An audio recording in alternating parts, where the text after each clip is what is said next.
Hi, my name is Duncan Williams, and I'm honored today to join you for the 2020 Tadaima virtual pilgrimage.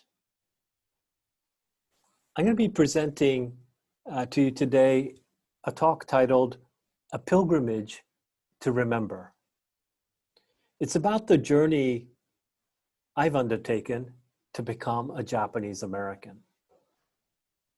I was born in Tokyo, Japan, to a Japanese mother and a British father. And I landed in the United States for the first time when I was 17 years old. So I guess I could start the story there. That's about 33 years ago. But I think it'd be more accurate for me to start the story around 18 years ago. That's when I came across a document, the one that you see on your screen on the left, a diary by a Buddhist priest called Reverend Shinjo Nagatomi. Now, at that time, I had just finished my PhD in Buddhist studies. That was my major back in graduate school, under the guidance of Professor Masatoshi Nagatomi. He had been Harvard University's first professor of Buddhist studies, hired in 1957. And I was one of his very last students working with him in the 1990s and finishing up in about 2000. It was just after I had submitted my doctoral dissertation and was pursuing a career in that area that I heard the unfortunate news that my professor had suddenly passed away. And in the process of helping his family with settling his affairs and cleaning up his office, they asked me also to officiate a memorial service for him because I, in addition to being a scholar of Buddhism, happened to be ordained as a Buddhist priest. In that process of helping the family, I was looking through his papers, books, manuscripts, letters, in his ever messy office at the Harvard Yenching Library building. And in looking through that, I came across these documents. It was a series of, as you can see, these yellowed pieces of paper. It had the name Nagatomi on it, but I could tell from the handwriting it wasn't his. And I would come to learn in reading it and trying to translate portions of it, that it was written by his father, a Buddhist priest, Reverend Shinjo Nagatomi, in a place called Manzanar. I have to admit, at that time, I didn't really know very much about Manzanar or any of the other incarceration sites of World War II.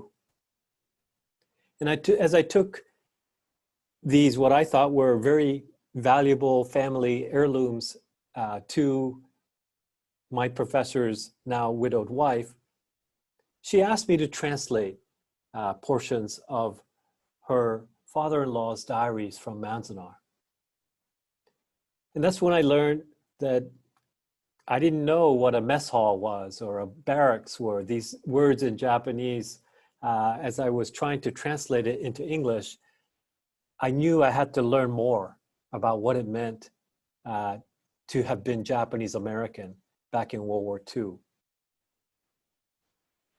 And slowly, as I began translating this diary, not because I wanted to become a scholar of Japanese American history or anything like that, but as a favor to the family that I was very indebted to, I would come to learn my professor's wife's story as well.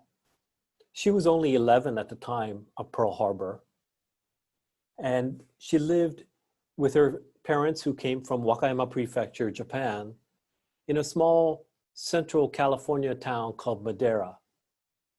Her dad was on the board of the local Buddhist community, and they lived like many Japanese Americans did in the agricultural sector on a farm. But what she would share with me in dribs and drabs over the course of me delivering sections of the translated diary was a story about how Japanese American Buddhist families like hers dealt with what unfolded during World War II. She told me that she came home from school one day to see at the farmhouse door her father being beaten by some men in suits. And as she peered inside to the kitchen table, she saw her mother sitting at the kitchen table very, very still because somebody had a shotgun pointed to her mom's head. And in that moment, although she was only 11 years old, she knew that she needed to intervene. She knew that her parents from Wakayama Prefecture didn't speak very much English, and that those men in suits didn't speak very much Japanese. And so, as the most bilingual amongst them, even though she was very young, she tried to talk to everybody and find out what was unfolding. It turned out that her dad had been in the lettuce fields with a shotgun because he wanted to scare off some rabbits that were in the lettuce fields. But it was unfortunately at that moment when some men in suits, FBI special agents, came onto their farmhouse property. They thought they were potentially under some kind of threat, and so that's why they had tackled him and were beating him and had put a gun to her mother's head. After things were cleared up a little bit and her parents also understood that these were in fact government agents, they began to talk about his involvement in the local Buddhist temple or community.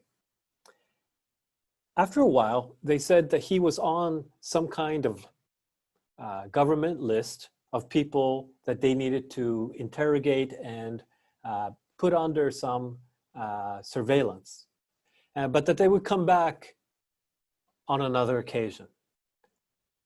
And in fact, they would, all the further investigating whether her father's involvement in the Buddhist community was cause for concern, a threat to national security.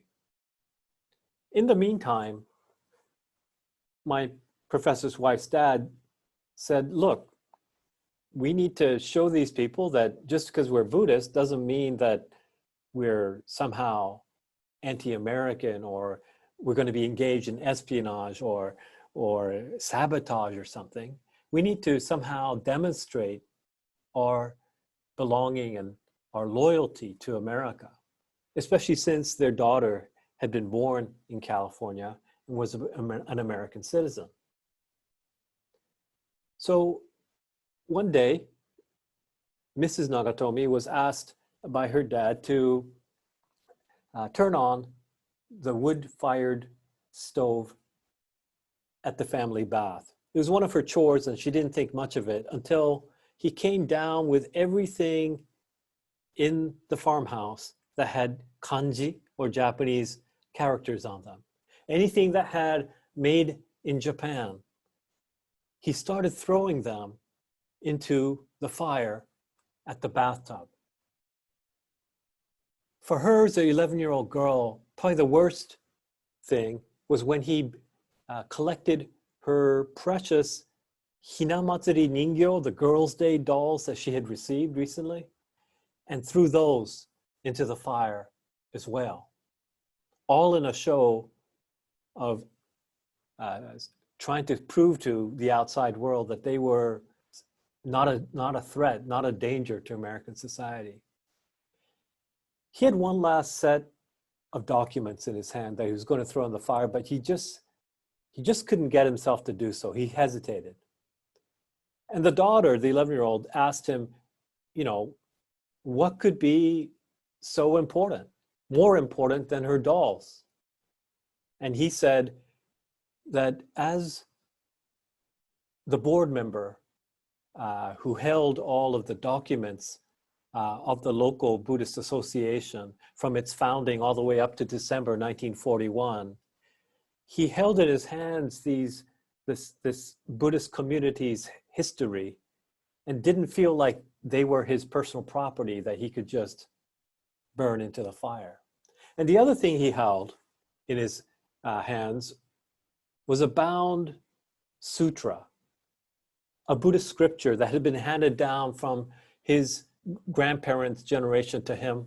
And he didn't feel that he could put that sacred scripture and burn it in the fire. And so he asked his wife to find one of those senbei bako, like a rice cracker tin box, some kimono to try to wrap these precious documents in. And then he took this now wrapped, protected sutra and this Buddhist Association's history and buried them right near the garage underneath a large tree so that he could find it when the time was right. Like many families, that family moved out to an assembly center, the Fresno Assembly Center, and fast forward, when they returned after the war, they had to sell their farm for 1/20th of its market value. And when they came back, the new owners demanded that they pay the market rate. And they hadn't made, a lot of money or anything during the war, so they couldn't afford that. They couldn't afford to retrieve their property, their farm. And the end of this story that Mrs. Nagatomi told me was that her dad tried really hard to find that box, to find the box with the Buddhist scripture, the teachings, and then this community's history, the temple history. But during the war, the new owners had torn down the garage and cut down all the large trees. So even though he roughly knew where it was, the kind of X marks the spot had disappeared, and dig as he might, he never found that box.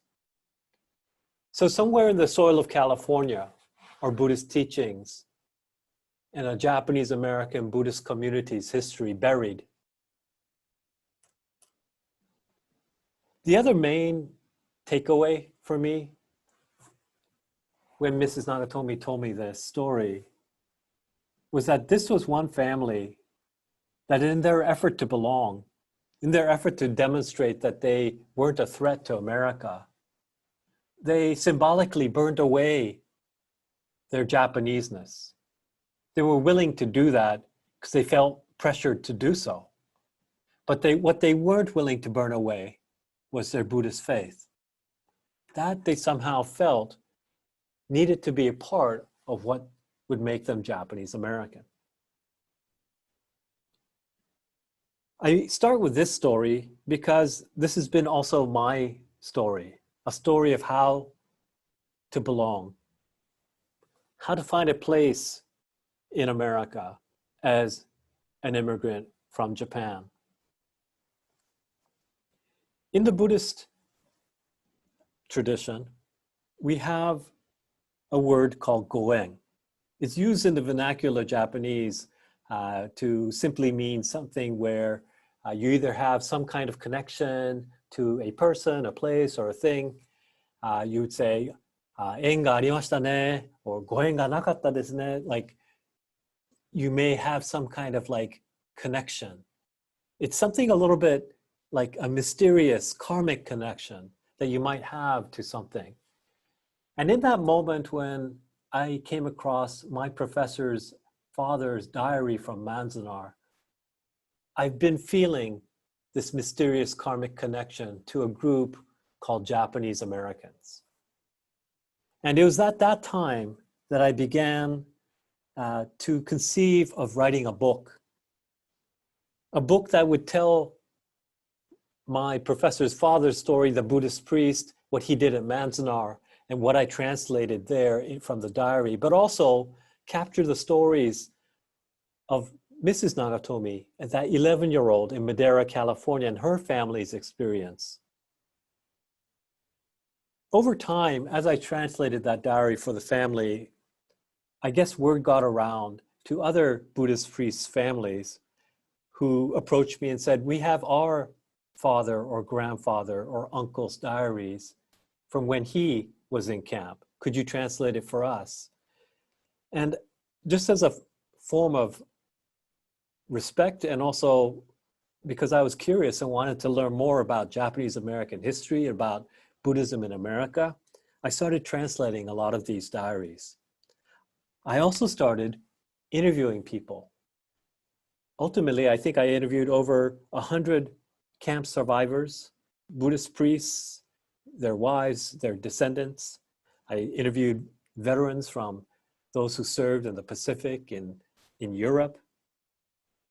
And I ended up writing a book called American Sutra, A Story of Faith and Freedom in the Second World War, that came out about a little over a year ago, I should say. It came out on Day of Remembrance 2019.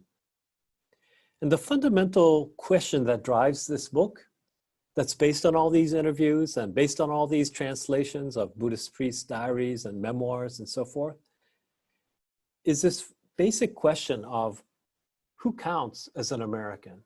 Who belongs in this country? And I want to go back and talk about how that question became vivid to me. It had been a question that I already knew of when I first arrived in Portland, Oregon, when I was 17 years old to attend college. I went to a small liberal arts school there called Reed College, and one of the things I kind of came to love right away living in Portland, especially in that era, was I became to be a huge fan of the NBA basketball team called the Portland Trail Blazers. And it wasn't just the Trail Blazers, but my friends who were over at another college called Lewis and Clark College. There was everything in Portland evoked this idea about trailblazers, about people making that journey west, a story about how America began in England and how that traveled westward across the Atlantic and formed New England, how York became New York, and how these people who traveled westward were somehow involved in a bigger story, a story of manifest destiny, a nation that believed that it was transmitting culture and civilization and religion, namely Christianity, into a territory that was presumed not to have civilization and religion. When a few years after my PhD, I ended up at a job at UC Berkeley, a place that I served as a Center for Japanese Studies director, and I held a Buddhist Studies professorship there. I would come to learn again about this story of America as a westward expanding nation in the name Berkeley itself. When the university and the town after which it was named was first being founded, apparently the trustees remembered a poem called America, written by a British philosopher, an Anglican bishop, and a poet called George Berkeley in the British, Berkeley in the American pronunciation. And one of the lines that they remembered as they were standing where the campus is today, looking past the Pacific Ocean through the Golden Gate, looking, in other words, westward, they remembered a poem in which he said, "Westward, the course of empire takes its way." So that's one story of America, an America that is essentially a white European nation that is founded on Christianity. But then over the years, I've been thinking about families like the Nagatomis and his wife's family, the Kimura family in Madera, California, how they came over to the United States and how none of this makes any sense. Their journey was never westward. Their pilgrimage, their crossing of the Pacific was an eastward journey. And one of the poems that I found as an interesting counterpoint to what George Berkeley said was a poem written by a Buddhist priest back in the period of the World War II incarceration. He wrote a poem called Leaving Santa Anita in 1942, in which he says, "This morning, the winding train like a big black snake takes us as far as Wyoming. The current of Buddhist thought always runs eastward. This policy may support the tendency of the teaching. Who knows?" Now, when he uses this word or phrase, the current of Buddhist thought always runs eastward, he's referring to a set of 4 Japanese characters, Bukkyo Tozen, literally Bukkyo, Buddhism, Tozen. To means eastward, and Zen means to advance. And it comes from a classical text or series of texts that talk about how when the Buddha, this is back in about 2,500 years ago by legend, the Buddha was about to die. He gave a prophecy that after his death, although he would not be there to teach anymore, what would remain was the Dharma, his teachings, and that his teachings would travel ever eastward. And from traveling ever eastward, it would spread to the 10 directions, meaning every direction. And back when Buddhism first entered Japan through China, Korea, and eventually the easternmost part of the Asian continent on these islands called Japan, back in the early texts, like the Nihon Shoki, the Nihon Ryoiki, some of these early chronicles use these words, Bukkyo Tozen, to refer to the fact that Buddhism had moved eastward, thus fulfilling the prophecy of the Buddha. And what I found really interesting about Reverend Nyogen Senzaki's poem was that he refers to this policy, meaning the US Army's policy of forcibly removing over 110,000 persons from the Pacific coast and sending them to these camps in the interior, in places like Wyoming, further east, and that perhaps this policy was actually fulfilling the Buddha's prophecy that the teachings would move eastward. Now, in the course of writing American Sutra, it wasn't just poems like Nyogen Senzaki's that I found just eye-opening and new. I try to read every book, every dissertation, every major article in the Japanese American history and World War II history area.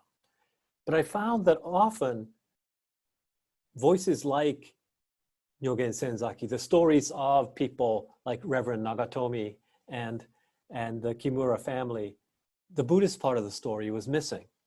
And so I started to do a lot of research on that particular aspect of the World War II experience.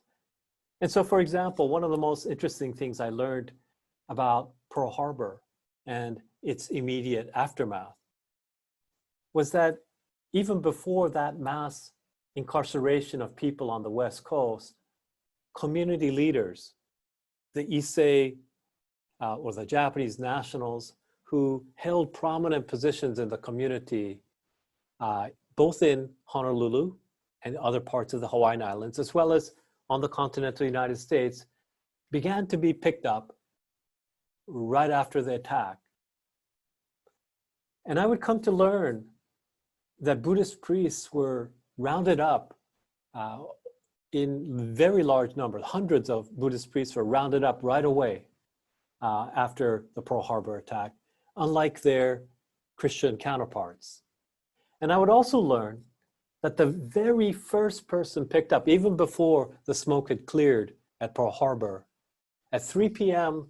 on December 7th, 1941, Bishop Gikyo Kuchiba, the head of the Hoppa Honganji Buddhist Temple in Honolulu, the largest Buddhist temple in Honolulu, he was picked up at 3 p.m., 30 minutes before martial law had even been announced. In this slide, you see Reverend Horyu Asaeda of the Liliha Shingonji Mission, as he gets picked up, taken to the Honolulu immigration station and fingerprinted. People like him and Bishop Kuchiba ended up either in a newly built camp that the internees themselves built initially as tents, as you can see on the upper right side of this slide, on a small island in Honolulu Harbor called Sand Island, or a little bit further inland in a gulch, a place called Honouliuli. And they would end up in these camps on the Hawaiian Islands before most of them were transferred to the mainland using 10 different ships, transferred further eastward as part of their World War II internment experience. So that was the first surprising thing, was that Buddhist priests were the first people picked up by the FBI. And I wanted to know why that was. Here is the enemy alien file and warrant of arrest of another Buddhist priest from Hawaii, Reverend Buntetsu Miyamoto, who had served at the Haleiwa Jodoshu Kaikkyudo or temple. And he was picked up again right on the 7th of December 1941. That's what you can see on the warrant of arrest.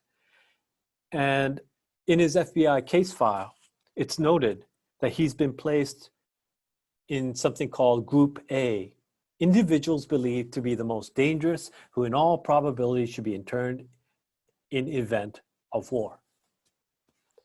What this document gives us a hint to is that you can see it in the language of in event of war. Prior to Pearl Harbor, the FBI, the Office of Naval Intelligence, Army G2, all of these intelligence agencies, military and civilian, had worked together to form lists of people divided by their relative degree of threat to national security, A, B, and C.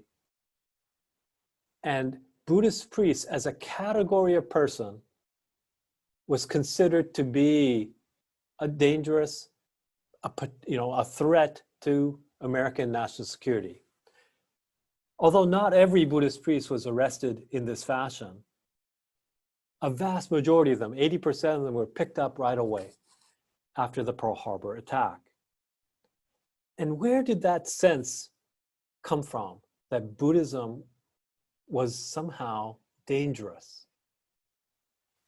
To answer that question, I had to study Asian American history and go back even further than when the first Japanese Americans even came to America. I had to learn something about the Chinese Americans who, even before the Japanese came to America, made that journey eastward, had set up the first Buddhist temples in 1852 and onward, and how in the American imagination of the 19th century, bleeding into the first half of the 20th century, how an image of Buddhism as somehow, if not just un-American, was anti-American, was formed. Now with the Chinese, what we know is that in the middle of their journey to America, through Hawaii into California, working in the mines, on the railroads, all of these calls for exclusion, about stopping immigration happened. And of course, we know about the 1882 Chinese Exclusion Act that was the first federal immigration law that targeted a particular religion or race or a particular group of people for exclusion from the United States. But in the lead up to that was a lot of discussion about, and they use this slur word, the heathen Chinese, meaning a group of people who were deemed unassimilable racially, but also religiously heathen or pagan. A group of people seen as somehow unable to assimilate religiously into the American landscape. And so calls for border walls. You see this 1870 Harper's Weekly illustration talking about a Chinese wall around the United States of America. Talk about a yellow peril or a Chinese invasion, a migrant invasion that would establish a heathen Chinese despotism in San Francisco. You see this pamphlet from 1873. This kind of thing was at the backdrop of how the Japanese would come to be understood, and how, in the case of the Japanese, especially in Hawaii, where by World War II, they represented the largest immigrant group, and thereby seen as posing an existential threat to the idea of America as a white Christian nation. That was when a lot of this discussion was held about the Japanese Americans and their association with Buddhism as being a threat to not only identity, but actual American national security. I'm not going to go through all of these, but you can see from this slide how this association starts quite early. For as far back as the 1918, around World War I, where Japanese language schools and the government and Buddhists were often considered as a set to be some kind of threat to America. How discussions were held about the re-paganization of the Hawaiian Islands. They use that word, re-paganization, because Native Hawaiians had been converted to Christianity and thereby so-called made American.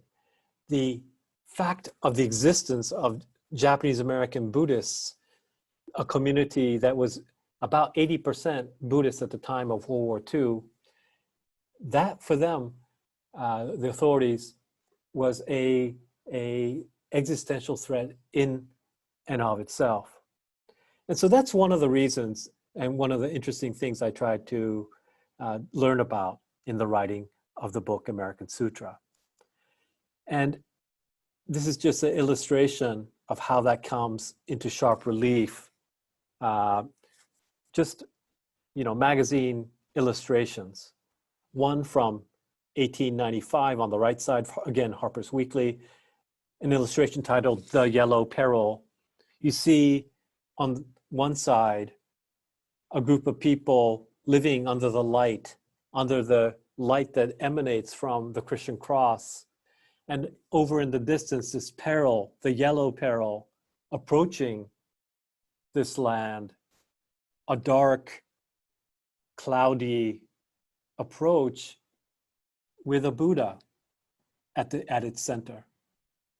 That image was replicated during World War II in an article in a magazine called Free World Magazine called Buddhism as a Japanese Propaganda Instrument. And what you see is a military tank upon which you find the fusion of a Japanese, kind of looks like a kabuki actor, but I suppose they were intending to illustrate like a samurai warrior fused with the Kamakura Buddha statue coming to attack America. So that's why Buddhists were considered in that period as somehow a threat to America. And because so many Japanese Americans were Buddhist, the whole community tended to be seen in that light. But of course, it didn't matter if you were Buddhist or Christian, whether you were a of the age that you could take up arms, or if you were an infirm grandmother or a little baby.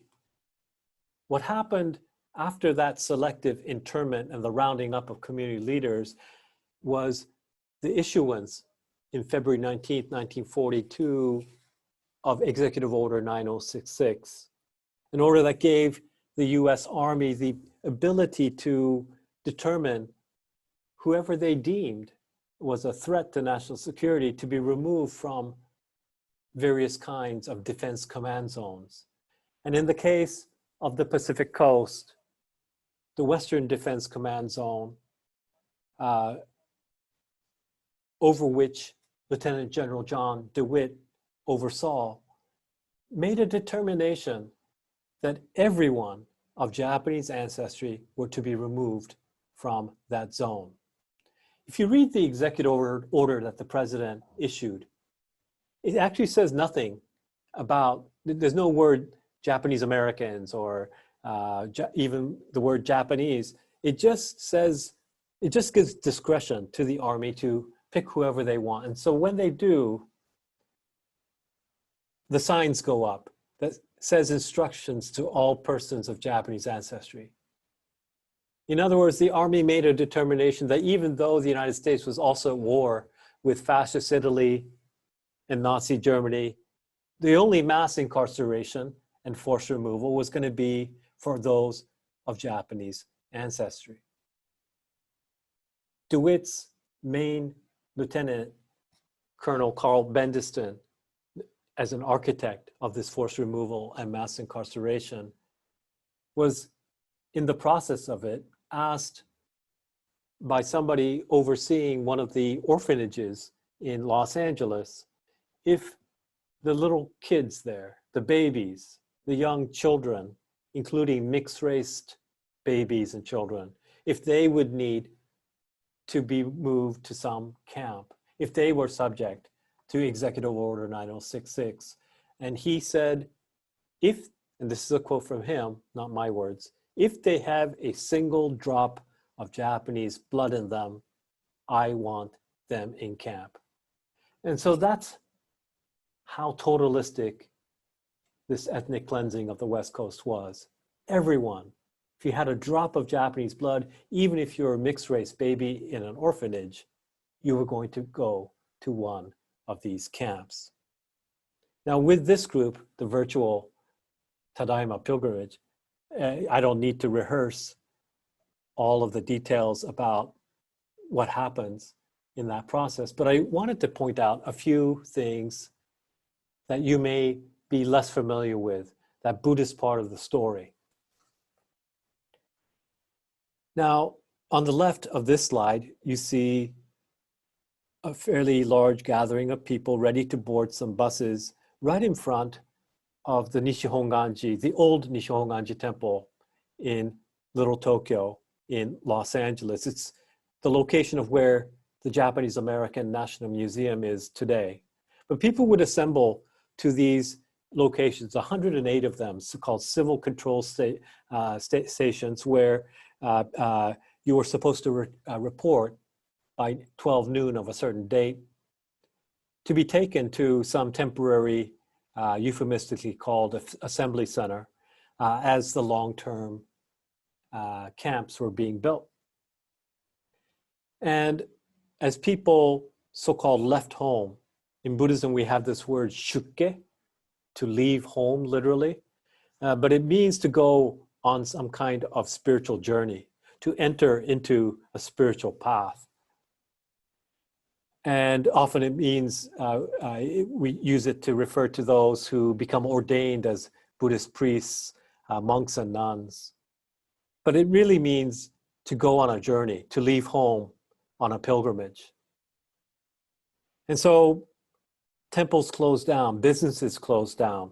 People had between a week and 10 days to sell their farms like the Kimura family did in Madera, California for 1/20th of its market value.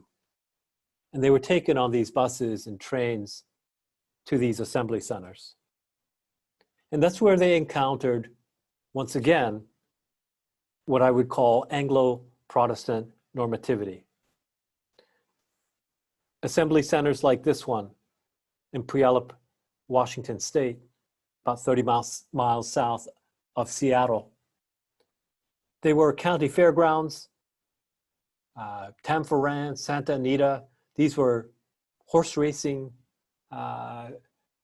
tracks, and so therefore people's new homes were in these horse stables where the smell of manure and urine still lingered even if new wood was put down on the floor. So people were suddenly dislocated, suddenly placed in these very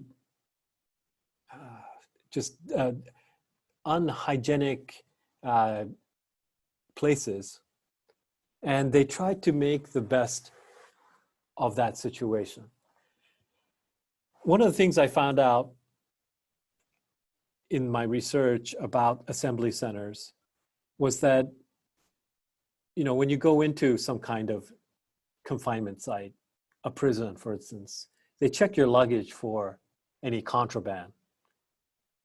And soon after Japanese Americans began to arrive at the assembly centers, they were told that anything that had kanji or Japanese characters on them in a bound book, for example, a Buddhist sutra, or even like a book of Japanese poetry, would be considered contraband. You'd think like maybe they would say guns and maybe cameras because of espionage, but why did they target, Japanese books?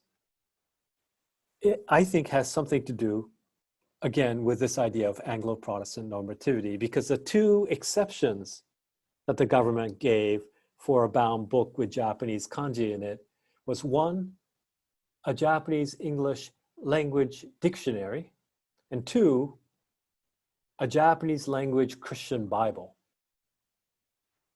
In other words, what they let slide, what they allowed in, what they said was okay, was if you had the need to learn English and you needed a dictionary to do so, that was acceptable.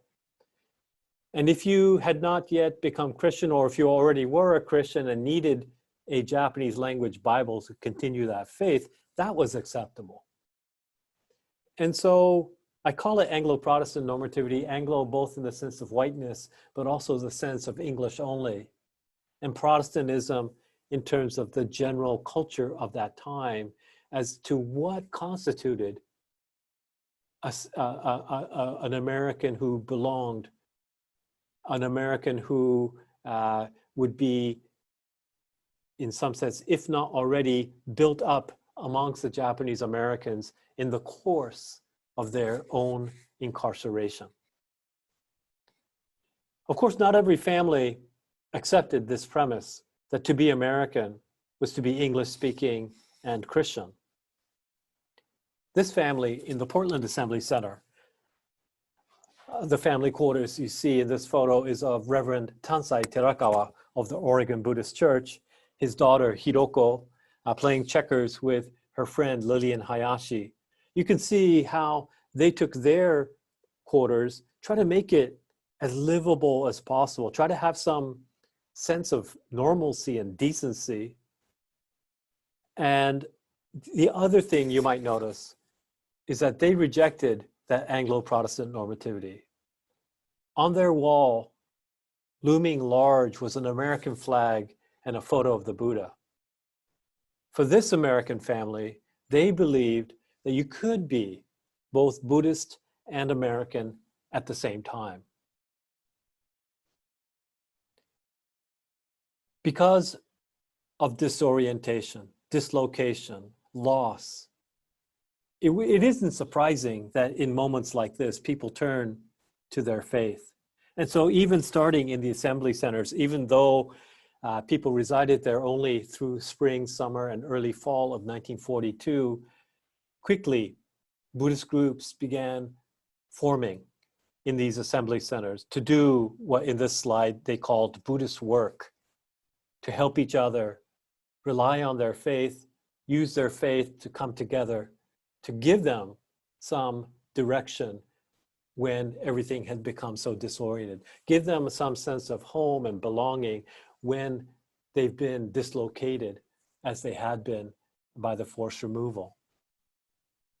And once they got to the WRA, or the War Relocation Authority camps, they began to form that kind of community as well in barracks, what are sometimes called the Barrack Churches. The one on the right from Poston, the one on the left, in the Japanese you can read it, Manzana Bukkyokai, the Manzanar Buddhist Church.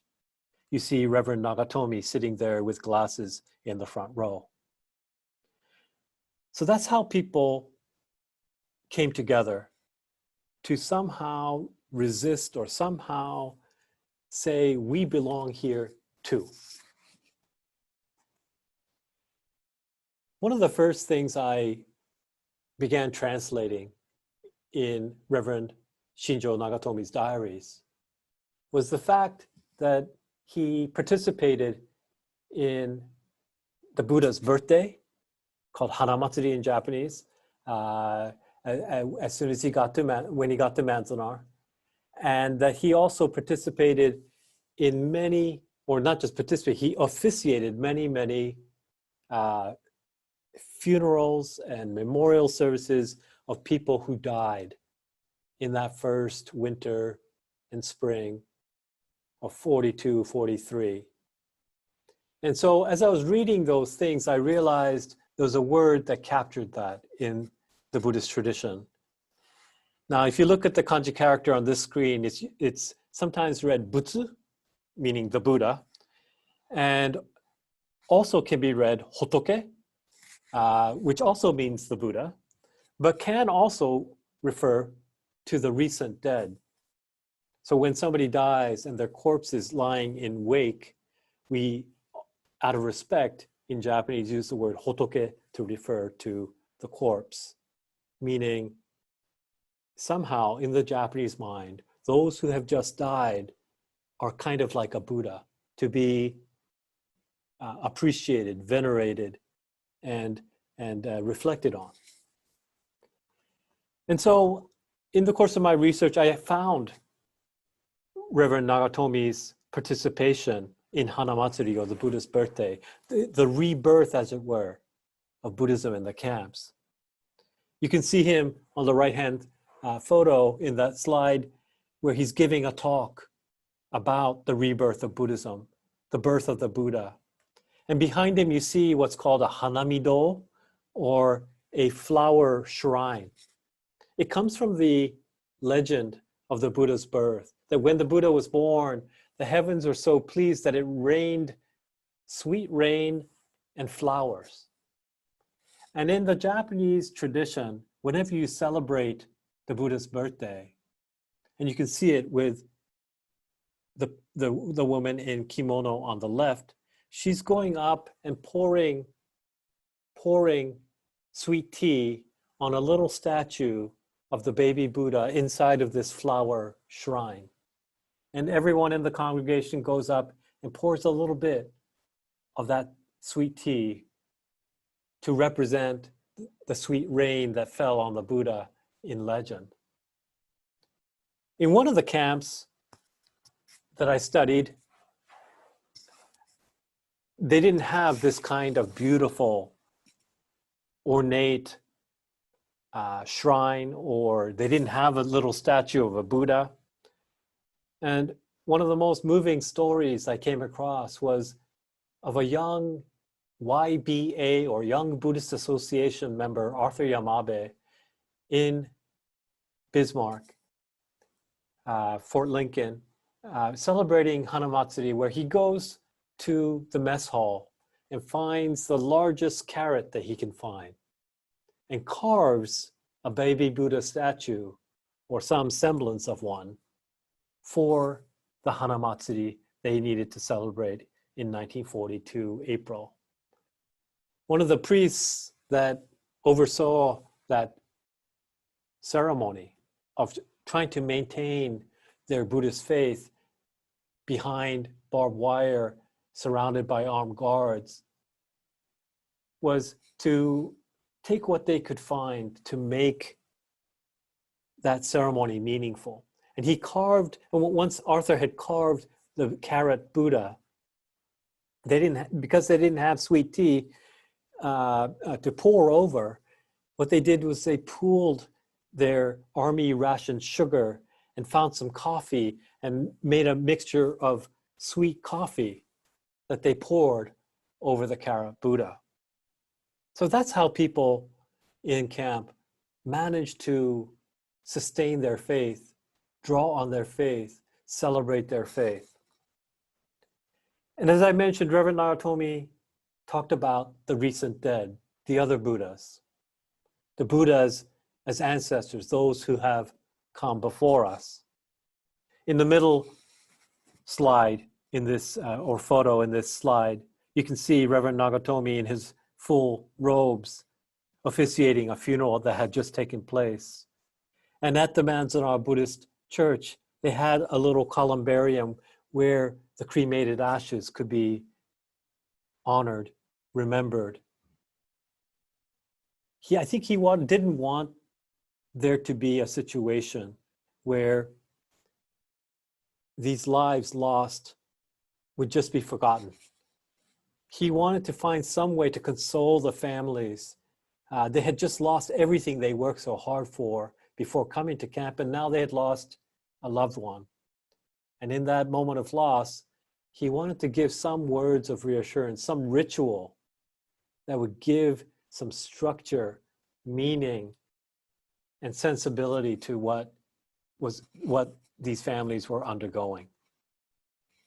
And by the time Obon of 1943 came around, Reverend Nagatomi was participating in a revival of Buddhism. People were no longer afraid of being told that you have to be English-speaking and Christian faith to be American. They began to come out in larger and larger numbers to the Barrack churches. And by the time summer of 1943 came around, Buddhists in the camps began to assemble for what they traditionally have in the Japanese American communities in the pre-war West Coast and in Hawaii, this idea of coming together for Obon. It's a Buddhist ceremony and festival to celebrate the return of the ancestors. They go away for a while, but they return momentarily during the summer. And people would greet their ancestors with food, with music, with odori or dance. And in the case of Manzanar, which is what the slide you see on the right-hand side here, in the Japanese it reads, Manzanar Bukkyokai Bon Odori, the Bon dance at Manzanar, 1943, August the 15th. According to government records kept internally, nearly over 4,000 people in the camp turned up for this. And in the other photos you see, upper left, Heart Mountain, lower left, Amache, Colorado. People in every camp came out in summer of 1943 to participate in this communal act of belonging, of sharing not just with each other, but with their ancestors. In these camps, one of the most important Buddhist lessons or Buddhist teachings that help people to adapt to their situation is a teaching called Hoben. It comes from the Sanskrit word upaya, that the Buddha, when he was alive, would adapt kind of skillfully his teachings to whoever was in front of him. The Buddha was sometimes called the great physician. And as a pharmacist would know what kind of medicine to give to each person based on their condition. And realizing that not everybody needed the same medicine, but some people needed certain medicines to heal themselves, other people needed a certain dosage, other people more or less, to skillfully adapt the teachings to meet the person, to meet the moment. Hoben, skillful adaptation. in the course of my research, another memoir that comes to mind is this one. It's called Amerika Kaikyo, Showa no Mikyo Tozen. Again, using that word Tozen, that eastward transmission, in this case of esoteric Buddhism.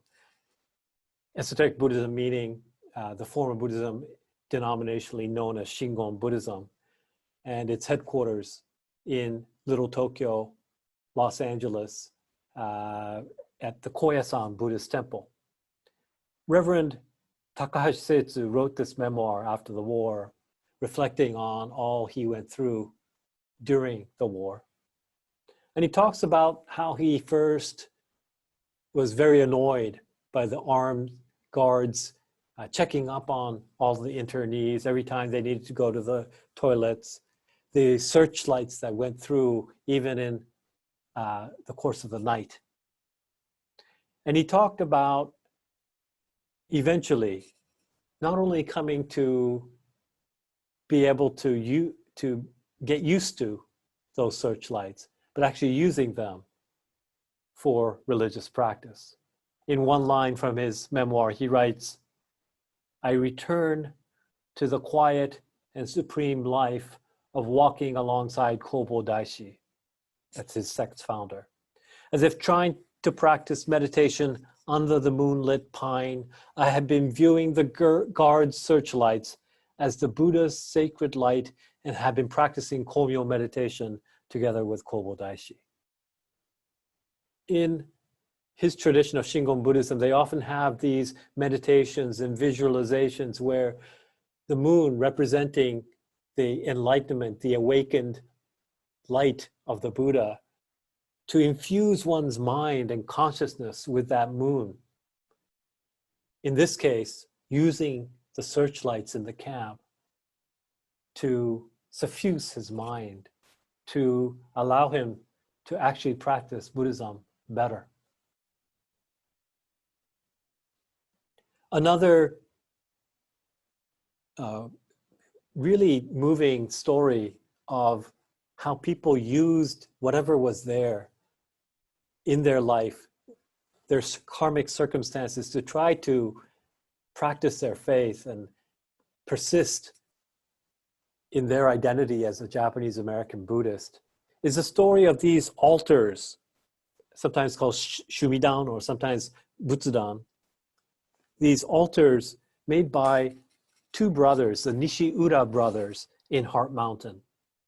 Before the war, the Nishiura brothers had been quite well known as master carpenters, craftsmen in traditional Japanese architecture, temple and shrine building.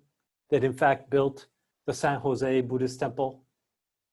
And for the people in Heart Mountain, it was amazing to have these two very talented individuals there, because they would make beautiful altars so that the community could practice their faith out of whatever scrap wood they could find. Sometimes it was desert wood, sometimes it was leftover lumber, sometimes it was pieces from the mess hall of crates that had been the containers in which vegetables or fruit had come into the camp. They would take any scrap piece of wood and somehow transform it into this beautiful altar.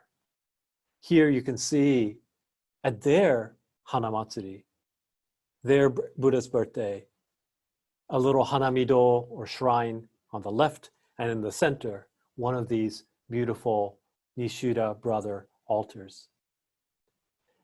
The brothers ended up making quite a few of these altars, and they ended up in different places after the war. One went to Gilroy, California, to the Buddhist temple there. And eventually when that temple closed, that altar got donated to the Japanese American National Museum. Still today, there's one of these Nishiura brother altars at the Buddhist temple of Chicago, brought there by those Japanese Americans who resettled in Chicago. There's also one that happened to have gone to Japan. It's a little bit unique among the Nishiura brother altars in that it depicts this very important Buddhist teaching, this image called the Renge, or the lotus flower. This Nishiro brother created altar from Heart Mountain, ended up in a temple in Japan called Joonji. And it's a beautiful altar, and it's as you can see, currently even maintained. And if you look at the details of how the paneling was put together, you see these images. You see an image of a desert landscape with birds flying in the air, with desert succulents on the ground. You see a guard tower and a fence. You see on the left, you see on the left a lotus flower carved in some kind of pond where some of the leaves are there, and then this lotus flower is blooming. Now, I mentioned this because this was one of the most important lessons from the World War II camps for Buddhists. This idea, an image of the lotus flower blossoming above muddy water. One of my friends, when he read American Sutra, he's the abbot of one of the temples in Little Tokyo called Zenshuji, Reverend Shumyo Kojima. He drew this image for me as what he took away from the book as the main teaching or the main lesson that Japanese American Buddhists learned during World War II. It again evokes this image of the lotus flower emerging from the muddy waters. But in this case, the image is recalling the fact that the lotus flower represents the Buddha's mind. The muddy waters is supposed to represent the world of suffering, of dis-ease and pain. And that this lotus flower is rising up above it. In this case, you see the pond being depicted as if it were North America. You see the barbed wires, and you see this flower rising up above it. But one of the big lessons among one of the other stories I came across in my research for the book was how one of the priests, the Jodoshu priest, Kubokawa Kyokujo, who was the bishop of the Jodo sect of Buddhism in Hawaii, how he got arrested right on Pearl Harbor Day, ended up in camp, and never had a chance to even go home and pick up any other clothes. So when the Buddha's birthday came around for him, he was still in the same robes, the same clothes as back in December of the previous year. And he gave a sermon using this image of the lotus flower blossoming above muddy water. What he talked about was his own robes, how muddy and dirty they were. And he said, you know, we usually think of how we want to transcend, rise up above this dusty world, this muddy waters. But let's think about this again. A lotus flower doesn't grow in pristine water, pure water. It actually needs the nutrients from the mud. And just so, these robes that are dirty, all of you who haven't had a change of clothes are in dirty clothes, but this is something that is going to feed us, nourish us to rise up above and become that lotus flower, that which is connected still, interlinked with everything that we are experiencing in this forced removal and incarceration. I want to move to kind of like the camp after effects, things related to how my book has evolved since its publication and how that teaching from that lesson from camp about being interlinked continues today. Many of you know that last year was the year when There's so much in the news about what was happening at the southern border, much like that Chinese wall they were talking about in the 19th century. They were talking about building a wall on the southern border to keep out a different group of migrants, asylum seekers seeking refuge from violence. And in that context, I think it was especially when talks were going on about families being separated as a form of policy, as a deterrence policy to stop this large group of migrants from coming into America. It was then that many camp survivors and their descendants talked about how hearing of family separation especially triggered in them the memory of camp, what happened to their families and their communities back in World War II. I have to admit, just like when I first started doing the research about, that diary 18 years ago, I didn't know that much about Japanese American history at that time, and I had to kind of learn about it and educate myself. And when I first started hearing about Japanese Americans who were protesting what was happening at the border, at the inhumane conditions, the unhygienic conditions of ICE detention facilities, I have to admit, I also was quite ignorant and didn't know that much about it.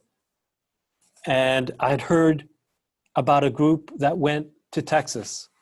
One of my colleagues and friends, Reverend Ron Kobata from the Buddhist Church of San Francisco, was one of the participants. They had gone to a place called Dilley, Texas, to the South Texas Residential Family Center, and to the nearby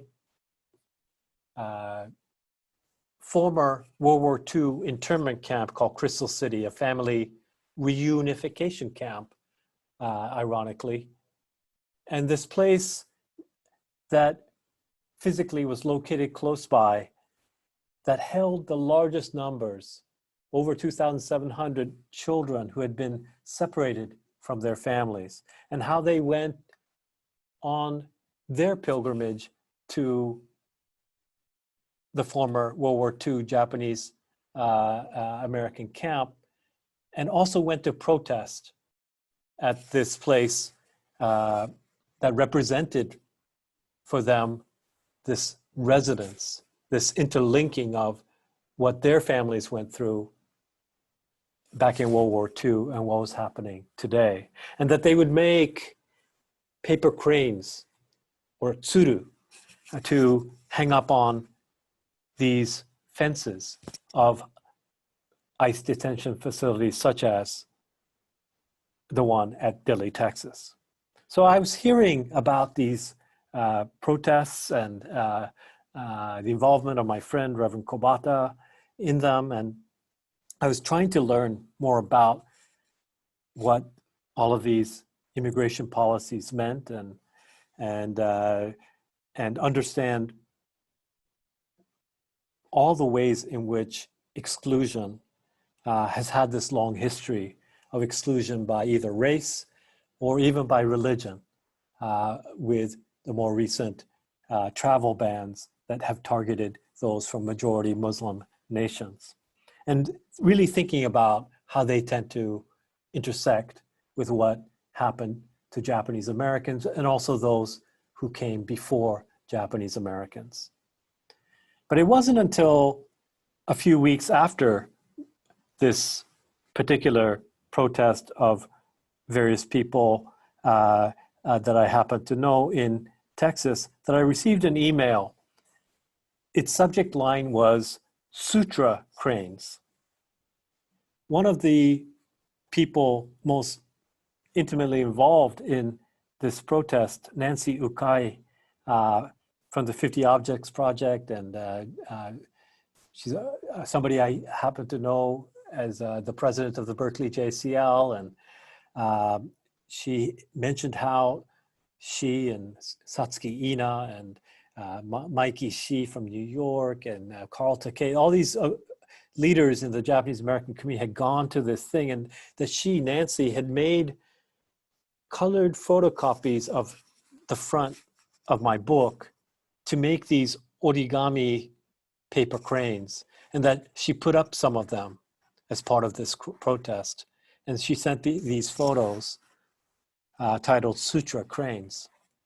And that's when I kind of knew that, again, just like back then, when I first came across those diaries, I had some kind of mysterious karmic responsibility and obligation to involve myself, engage myself, educate myself about what was happening. And so when I first then learned that there was going to be another protest organized by this group called Tsuru for Solidarity in a place called Fort Sill, Oklahoma, that's when I decided to first join them to lend my support for what this organization was doing. Fort Sill was a place where I knew a lot about because of the research of the book, in the sense that it was a place where 90 Buddhist priests were incarcerated for the short months in the spring of 1942. It was one of those camps that were lesser known amongst the Japanese American World War II camps because it only operated for a few months. And in addition to leaders from the mainland Issei community, I mentioned 90 Buddhist priests, they included a group from Hawaii and also a group from Panama. There were about 300 Japanese Panamanians among the 700 some people of Japanese ancestry who were interned there. And I also knew about it because as I was translating some of the entries of Reverend Takahashi Seitsu, he's the one that I mentioned earlier about using those guards' searchlights for his meditation. He talked about participating in a funeral for a man named Kanesaburo Oshima, a man who came from Kona, Hawaii, whose granddaughter is somebody who's a colleague of mine, Reverend Jiko Nakade. She's the head of the Soto Zen Buddhist temple in Kona, Hawaii. This man, Kanesaburo Oshima, had been on the fence line, just worried sick about his family back home in Hawaii. He had left behind his wife and 11 children. He was a storekeeper. He just yearned to go back home, and he began just out of desperate, like, not, you know, he's in the middle of Oklahoma. He's not going to get back to Hawaii, but he just wanted to somehow get home. And as he was at that fence, he was shot in the back of the neck by armed sentries. And there was a funeral for him and two others, according to Reverend Takahashi's diary, that 90 Buddhist priests oversaw. And so I just felt this karmic connection to that place, Fort Sill, which was the proposed location for the movement of about 1,400 of those children from Texas and elsewhere who were unaccompanied minors, children separated from their families, to be put into a former World War II internment camp that had, before the World War II experience, been also the location where Geronimo had been incarcerated, where the Apache people had been herded into. And so it has this history of exclusion. And I thought, I have to join this small band of people making cranes, raising their voices about how this history is interlinked. And I was so privileged to be able to join this group there. And a few weeks later, I organized, or some months later, I organized a group of Buddhist priests to help support the efforts of this group, Tsuru for Solidarity, and went a second time. And in this circumstance, bringing together people in my circle of Buddhist clergy to show their concern as moral leaders about what's going on in these border facilities and ICE detention centers and proposed places where this policy is something that affected Japanese American Buddhists back then, and it's something that we can speak out against today. And so we marched together with Tsuru for Solidarity. We marched together with Latinx Dreamers. We held a Buddhist service for people like Kanesaburo Oshima, who you can see in his picture sent by Reverend Nakade, my friend from Kona, Hawaii, along with lay, special lay, Maila lay that she sent from Hawaii, that we took to the fence where he was shot at Fort Sill, where we named him, we named the others who died there, who hadn't had a proper remembrance in all those years since World War II. We also invited those people with us, especially the Latinx Dreamers, the Native American elders, people from Black Lives Matter, to offer names from their communities of people who have also faced racialized violence, unjust deportation, family separation, and indefinite incarceration. And in that way, this was meaningful to me as an expression of how we are, in fact, interlinked as a community. And so it was that I agreed to do a Buddhist service for a gathering planned in June, on June 6, 2020 in Washington, D.C., where the plan was to take 125,000 cranes to represent all the people incarcerated of Japanese ancestry back in World War II, and place them not on the fence of a ICE detention facility, but on the fence of the White House to make that case about these interlinked histories. Now, as we all know, because of the COVID-19 pandemic, that had to be canceled.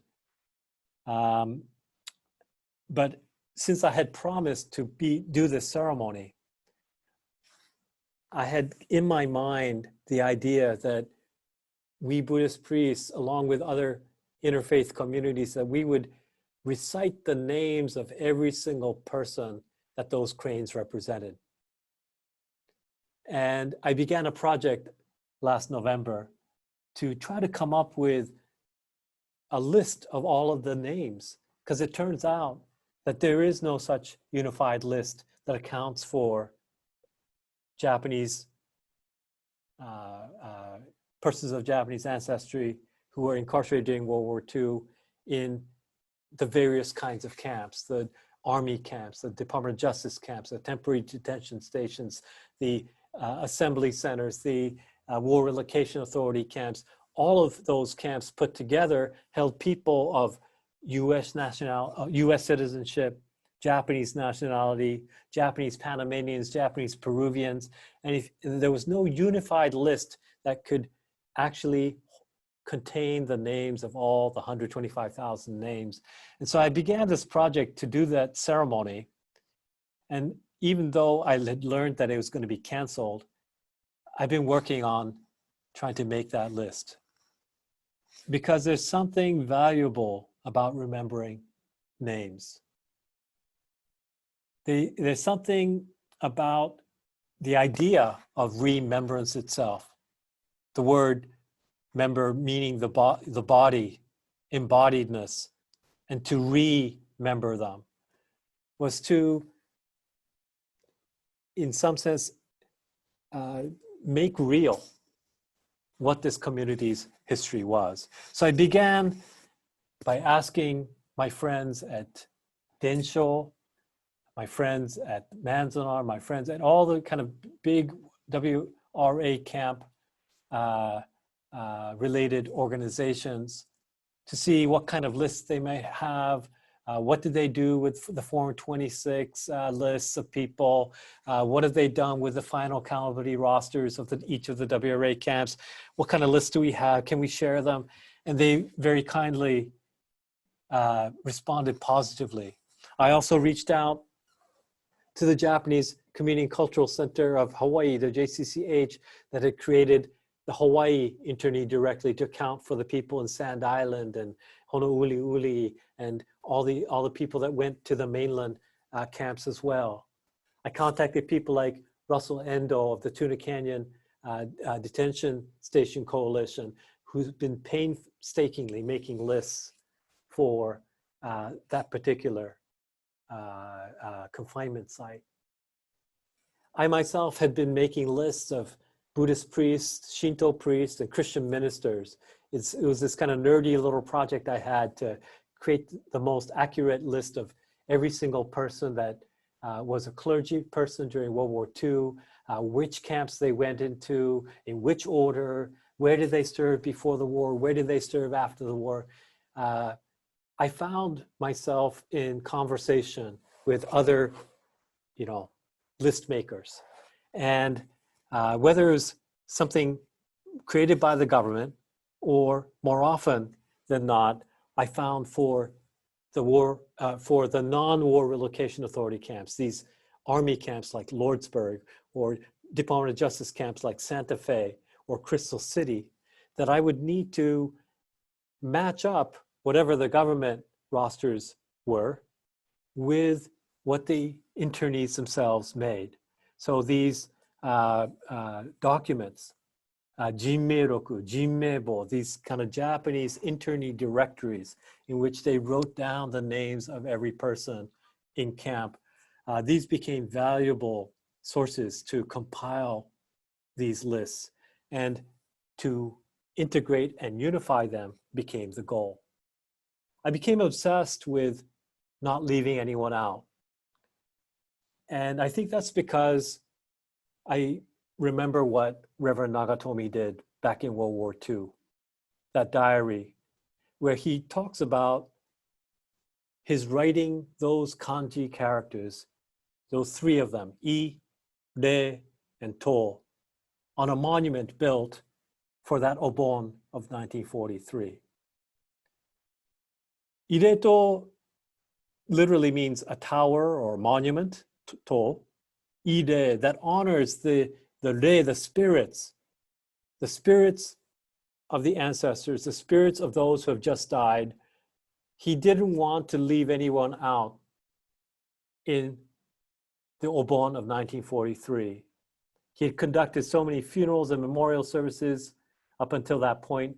And when they dedicated this monument, the day before that picture of 4,000 some people dancing in the Obon dance of 1943, Obon at Manzanar, when they dedicated this monument, he was thinking as a Buddhist priest, but he knew that the community included Christians and people who identify with the Shinto tradition.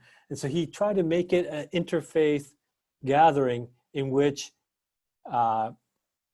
he opened the ceremony with a Protestant minister as well. He acknowledged the fact that the concrete was raised by families who donated 5 cents or 10 cents each per barrack. He acknowledged that YBA, the Young Buddhist Association of San Pedro, Terminal Island, that group had helped do the manual labor to actually build it, but the design of the monument was done by a Catholic architect, Ryozo Kado. That spirit of inclusion, that spirit of not leaving anyone out, is also what drives me to make sure I don't forget anybody in this list that I'm making. Don't forget people, for example, like Mrs. Nagatomi's family. They sold their farm in Madera, California for 1/20th of its market value and went to the Fresno Assembly Center. But they were one of the people that received a special dispensation to leave the Assembly Center to go and work in the sugar beet farms of Idaho, in Utah. And so they spent the rest of the war in the so-called free zone. And so they never entered a WRA camp, thereby never appearing in one of the government lists of the people who were residents of the WRA camps. I think of people like them, and I want to kind of think through all the people who might be missing from lists, people who committed suicide at the LA County Jail, people who were from Mexico but were deported after spending some days in the Tuna Canyon detention station, but never went to one of the other main Department of Justice camps, so don't appear on any lists like that. How do you account for people who were in the tuberculosis facilities, the sanitarium, where they were separated from their families and under guard in these facilities? How do you make sure you don't leave anybody out of whatever nationality, Japanese American, Japanese Canadian, Japanese nationals, Japanese Peruvians, Japanese Panamanians? How do you not leave anybody out? But anyone of Japanese ancestry who experienced incarceration, can we create a list like that? To me, that's one of the lessons of the Manzanar Ireto. I want to end with this idea about Nembutsu. I think anybody who has visited a Jodo Shinshu or Jodoshu temple in America know that when people talk about Nembutsu, they are talking about reciting the name of the Buddha, remembering and recalling the Buddha's name by saying Nam Amida Butsu. But originally, the word Nembutsu comes from the Sanskrit word Buddha Anusmrti, the idea that the absent Buddha is remembered, made real again, given a body again, by recalling the name, by recalling the Buddha's name, we make the Buddha present. And I've been thinking about this word because of this list to capture all the names of everybody that experienced incarceration, experienced deportation, experienced family separation back in World War II. How do we remember and recall them? That June 6th ceremony in Washington, D.C. that couldn't happen because of the pandemic, we ended up doing a version of that ceremony as a virtual event called Tsuru Rising. And most of the program featured all these wonderful Japanese American community leaders who spoke just elegantly about the connection between what happened back then and what's happening now. How people didn't stand up for Japanese Americans in large numbers, didn't protest at what was happening to Japanese Americans back then. But today, because of that experience, the Japanese American community would rise up, would allow those cranes to fly, despite the fact that we couldn't go to Washington, D.C. And I had the privilege of organizing a ceremony in Little Tokyo, together with my colleagues at several of the different denominations in the Little Tokyo Buddhist clergy community. And we gathered at the Higashi Honganji Temple, where we dedicated cranes.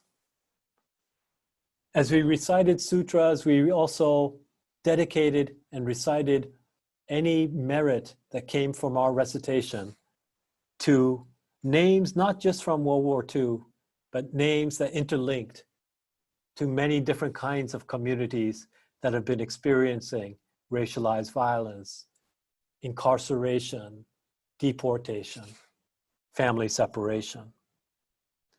Amongst the memorial tablets we made for this occasion, we see someone like Kino Jungo, who experienced in the moment after the Pearl Harbor attack, vigilante violence in the city of Stockton, California. I paired him with Bowie Chung, a Burmese American man in Midland, Texas, who was stabbed at a Sam's Club because of anti-Asian COVID-19 racism. I talked about Kanesaburo Oshima, shot in the back of the neck at that fence line, leaving behind those 11 children and his wife in Kona, Hawaii.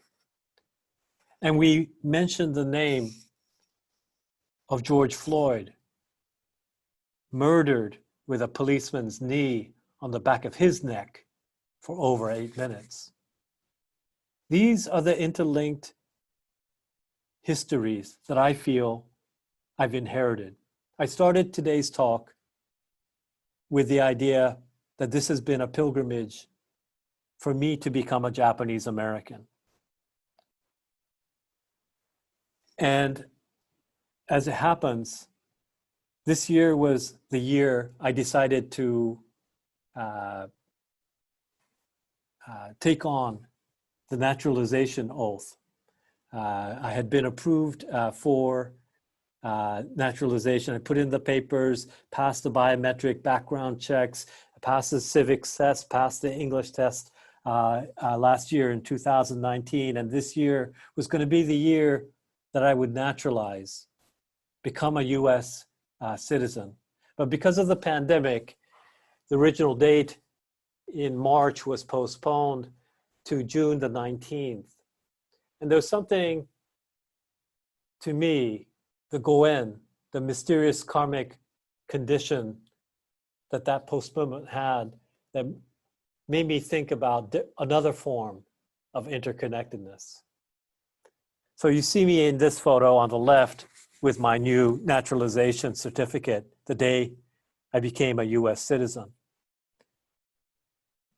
But closely thereafter, I also participated in a march, a silent one, because it was organized by Buddhist monastics associated with a Buddhist seminary in Rosemead, California, of Korean, Vietnamese, and Chinese Buddhist monastics who organized a Buddhists for Black Lives Matter march. Because it was organized by Buddhist priests, it was to be a silent march, no slogans, just silent walking meditation to City Hall, called the Great Awakening Walk. They invoked the history of people like Thich Nhat Hanh, the Vietnamese Buddhist master who was nominated for the Nobel Peace Prize in the middle of the Vietnam War by Martin Luther King.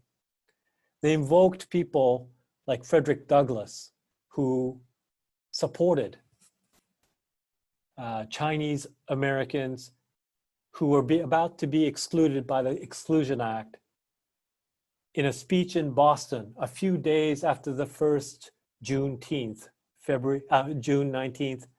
A few years afterwards, Frederick Douglass gave this amazing lecture about the legacy of slavery, about how the United States was built by chattel slavery, how its wealth was formed on the backs of slaves, which is what made it attractive for immigrants to come. But that his vision of America was one that was not a white Christian one, but a multi-ethnic and religiously free one. And I also invoke today a man named Ray Loggins, an African-American businessman who ran a catering company for Hollywood studios in Los Angeles during World War II. When Japanese Americans returned to the West Coast after the camps closed, they often faced discrimination in employment and in housing. Many white employers wouldn't hire them, many white landowners wouldn't rent to them. And so Buddhist temples became a place of refuge. Some historic Japanese American Christian churches, the same thing, a place of refuge, sanctuary. They ran these hostels so that people could have a place to stay while they try to find housing and work. And Mr. Ray Loggins became a friend. He did the catering events in Hollywood, and leftover food he would bring to the Buddhist temple. He even employed members of the temple, gave them part-time work in his company because nobody else would hire them. So when I think about having become an American on that auspicious day, Juneteenth, 2020, I think about Frederick Douglass. I think about Black Lives Matter. I think about people like Ray Loggins, who stepped up and helped out their neighbor. And think about the fact that I join this line of ancestors. This line of ancestors becoming American, joining those who have come before us, is not something that I take lightly or something that I feel is an easy thing, because I think those of us who are new Americans inherit the karma of that which has gone before.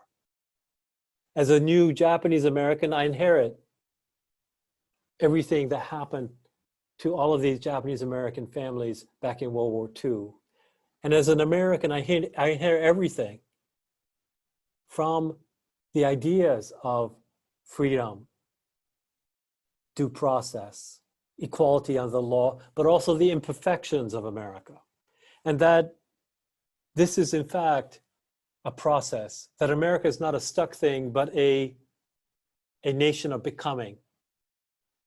And that it's not a perfect process, but one that I'm inspired to join because of people like Nyogen Senzaki. This is a poem he wrote towards the end of the war.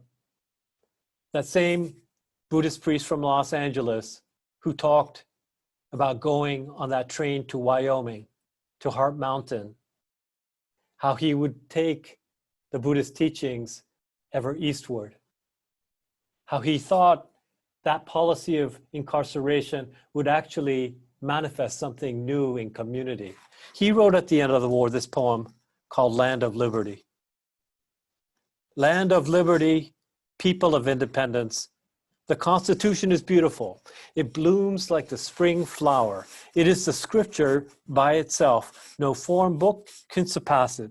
Like the baby Buddha, each of the people should point to the heaven and earth and say, America is a country of righteousness. What a sentiment from somebody who is experiencing what he did in Heart Mountain, Wyoming. It reminds me of the founder of his tradition, Bodhidharma, or Dharma Daishi in Japanese, who is often said to have practiced meditation so intently that his legs fell off. And in Japan, we have these Dharma dolls, these little dolls that are kind of like, they've got the legs cut off, but they've got the face of this Buddhist priest. And when you kind of push it, this little doll, this round doll, it always comes back up straight because it's weighted in such a way that it always kind of tips up straight. And in the Japanese Buddhist tradition, we have this saying associated with this Buddhist teacher, Nana korobi yaoki, 7 times down, 8 times get up.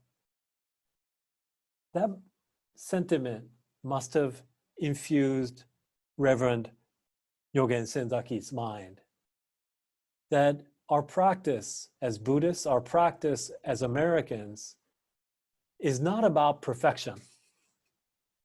Sometimes when we try to meditate, our mind wanders, falls off the path. It's not about perfection, but about the idea that when one's mind wanders off somewhere, it's okay, that's natural, but bring it back straight again. When we fall down 7 times, we should get back up 8 times. When we fall down 1,000,000 times, let's get up 1,000,001 times. Juneteenth 2020 was the day I became a Japanese American.